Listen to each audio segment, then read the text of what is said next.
Balista Lures approached me a couple of months ago to test out this new technology, light emitting diodes. Now these are bright red lights that flash on and off when you throw your lure in the water. What they're interested in is whether or not the addition of these LEDs increases the strike rate, which is what as fishermen we're all after, or does it actually scare the fish away? And that's what we're trying to work out. What we've found is when you put these new lures in the water and the flashing lights come on and off, it actually seems to attract the fish closer to the lures. Now we've added lures without the LEDs and the fish sort of have a look but then disappear. When you put them in and the LEDs flash on and off, the fish come up, they seem to stay around the lure and they seem to have this greater interest in what's going on.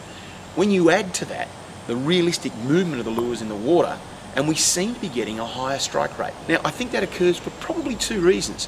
One, these are visually active fish, barramundi, mangrove jack, things of that nature. They're looking for things. So you flash a bright light at them and something's happening, so over they go. And so you get this attack response, if you will. That's possibly a prey item.